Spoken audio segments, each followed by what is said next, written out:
Good morning friend. स्वागत है आप सभी का मेरे यूट्यूब चैनल पर। तो आज के इस वीडियो में देखेंगे टॉपिक भारतीय संविधान लेक्चर फर्स्ट।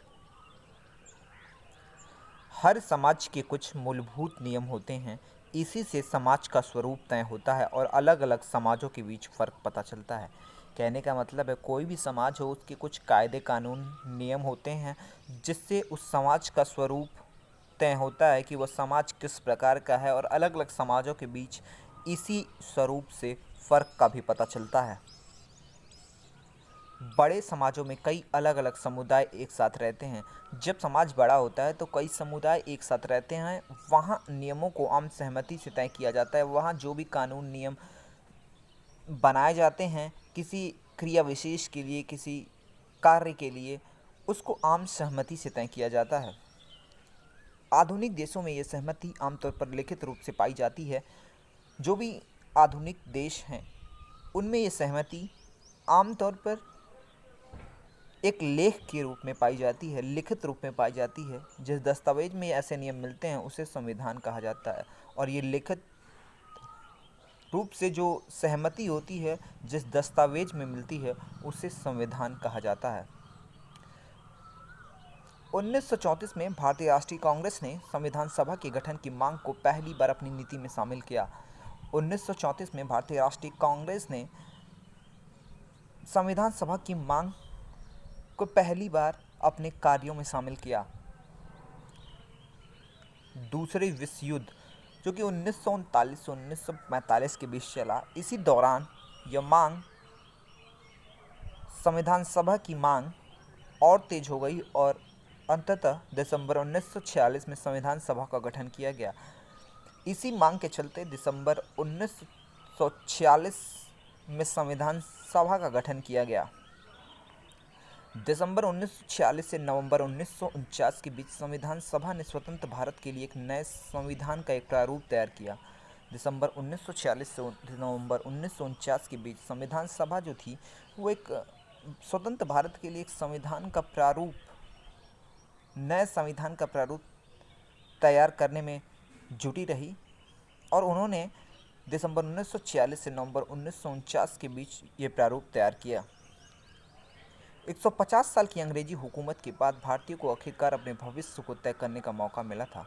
150 साल के अंग्रेजी हुकूमत के बाद भारतीयों को अब ये मौका मिला था कि वो अपने देश को अपने हिसाब से, यहाँ के कानून को रच सकें और देश को अपने हिसाब से बना सकें। संविधान सभा के सदस्यों ने महान आदर्शों को ध्यान में रखते हुए इस काम को गंभीरता से अंजाम दिया। स्वतंत्रता संग्राम के अंतर्गत जो भी महान आदर्श के रूप में व्यक्ति विशेष सामने आए, उसी को ध्यान में रखते हुए इस काम को गंभीरता से अंजाम दिया गया। ऐसा आमतौर पर कहा जा सकता है कि आज दुनिया के ज़्यादातर देशों में अपना संविधान है। ऐसा माना जा सकता है कि दुनिया के मैक्सिमम ज़्यादातर देशों में अपना संविधान है, पर इसका ये मतलब नहीं है कि जिस देश के पास यह संविधान अपना होता है वह सभी लोकतांत्रिक देश ही होंगे। ऐसा कोई ज़रूरी नहीं है कि अगर किसी देश में संविधान हो तो वो देश लोकतांत्रिक ही हो, वो प्रजातांत्रिक भी हो सकता है। संविधान कई उद्देश्यों की पूर्ति करता है।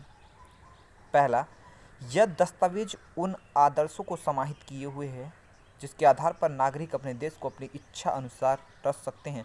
तो संविधान जो है, जो दस्तावेज है, उसमें जो भी कायदे कानून नियम लिखे हुए हैं वो सभी नागरिक के आधार पर लिखे हुए हैं, वहाँ के नागरिक विशेष के आधार पर लिखे हुए हैं जो अपने देश को अपनी इच्छा अनुसार रच सकने में सक्षम हो सकें। यानी संविधान ये बताता है कि हमारे देश का स्वरूप क्या होगा। जो भी इसमें कानून नियम रखे गए हैं, समाहित हैं, वो हमें ये बताता है कि हमारे देश का स्वरूप क्या होगा। दूसरा, देश की राजनीति व्यवस्था तय करना भी संविधान का उद्देश्य है।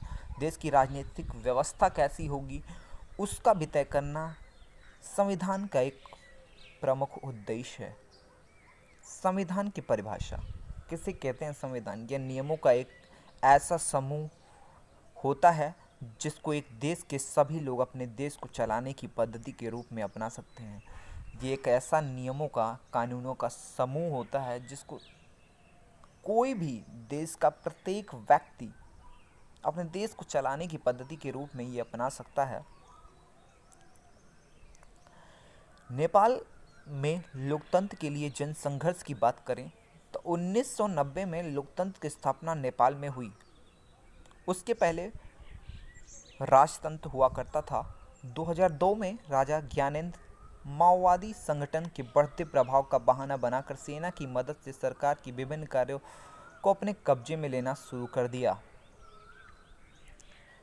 फरवरी 2005 में शासन की बागडोर राजा ज्ञानेंद्र के हाथ में आ गई।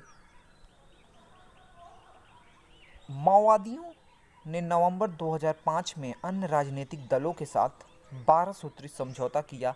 तब नेपाल को लगा कि फिर से वो लोकतंत्र की राह पे आ सकता है, इसलिए राजनीतिक दलों और माओवादियों को उसने फिर से एक बार मौका दिया। 2008 में राजतंत्र खत्म करने के बाद नेपाल फिर से एक बार लोकतंत्र बन गया। दोबारा 2008 में जब राजा ज्ञानेंद्र सिंह का राजतंत्र खत्म हुआ, तब फिर से नेपाल एक बार लोकतंत्र बन गया। 2015 में नेपाल ने फिर से नया संविधान चुना। एक बार 1990 में नेपाल ने एक संविधान चुना था, लेकिन उस संविधान का जो आधार था वो राजतंत्र पे आधारित था। लेकिन फिर से जब 2008 में नेपाल लोकतंत्र हुआ, तब 2015 में नेपाल ने फिर से एक नया संविधान चुना जो लोकतंत्र पर आधारित था। इसी के साथ इस वीडियो का समापन होता है। आपका दिन शुभ हो।